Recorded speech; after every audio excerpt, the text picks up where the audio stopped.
Hey guys, it's Carla. I'm coming at you from my kitchen tonight. I just got back from a great time at HSSN with our high schoolers, and I wanted to jump on and recap our week for you guys real fast.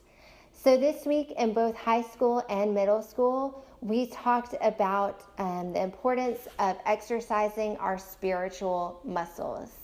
So just like with your physical muscles, the more you exercise your spiritual muscles, the more you take care of them, the more you work them out, the healthier and stronger they'll be.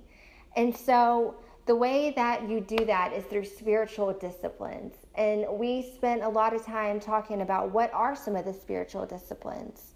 The ones that immediately come to mind are prayer and Bible study, worship, service. And those were the four that we focused on with middle school. And in high school, we dug a little deeper and we talked about how do you exercise those spiritual muscles? And you do it through what are called spiritual disciplines. Some that would come to the top of your mind might be prayer or Bible study. Worship is a spiritual discipline. Fasting, meditation. There's a whole list of them. And so we were able to look at them and talk about ways that we can practice them and how practicing them will help strengthen those spiritual muscles. I want to share with you the verse that we talked about this week in both high school and middle school. And it's in 1 Corinthians, it's chapter 9. It's verses 24 through 25.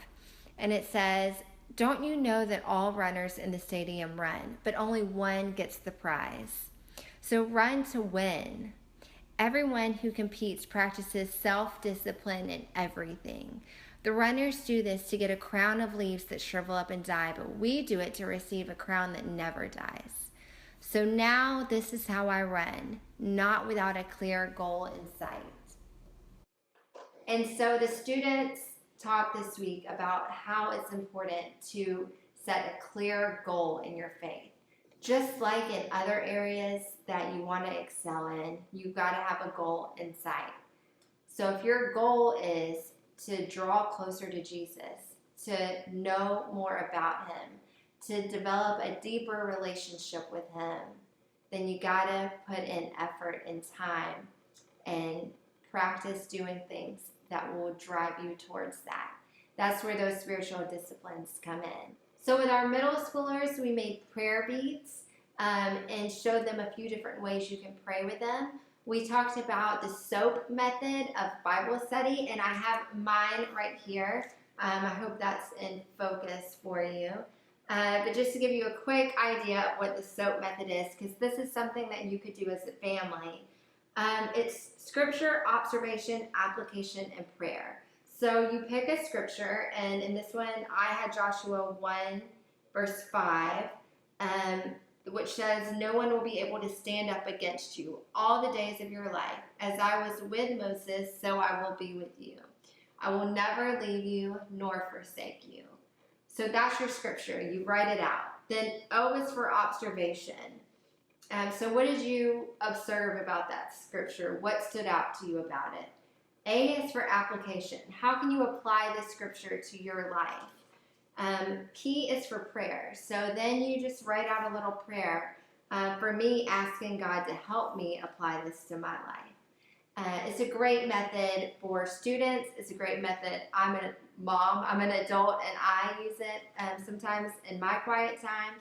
And I think it would be a great way to do Bible study as a family. It allows everyone to get kind of engaged with it. So then with our high schoolers, we practice meditating on scripture tonight.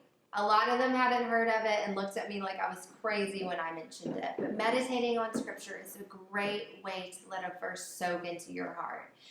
So I want to give you an example. This is my meditation that I did not very long ago. It's a Psalms, and it says, "Lead me by your truth and teach me. All day long I put my hope in you." So you start out by just reading the scripture all the way through the first time. And then you read it again, placing emphasis on the first word. The second time you read it, you're going to place emphasis on the second word. The third time you read it, on the next word, and so on and so on. Doing this Every time you change the emphasis of a word, it really changes the way the scripture feels. It changes the tone and it changes the meaning of the just one verse. You feel it, in this instance, 6 different ways. It also keeps you on that one scripture for a good 10, 15 minutes. And by doing that, of course, the scripture soaks in and you have a better shot of remembering it. It's something you can do individually, or it's something you can do together as a family. We did it together in small groups tonight, and it was such a beautiful thing. And I had senior girls in my small group tonight, and they loved it. So those are a couple of tools that I hope that your family can use to practice some spiritual discipline. Another thing you can do is talk to your kids about how do they practice spiritual disciplines. How do they exercise those faith muscles? Tell them how you exercise yours. My kids know that quiet time is essential for me. Maybe for you, you love worship. Talk to your kids about that. Let them know what's so special about worship to you, or prayer time, or Bible study, or fasting, or whatever it is that you do to connect deeper to Jesus. Share that with your kids and ask them how they strengthen their muscles. Okay, that's all I got. I'm heading to bed. I hope you have a great night, a great week, and we'll see you back next time. Bye.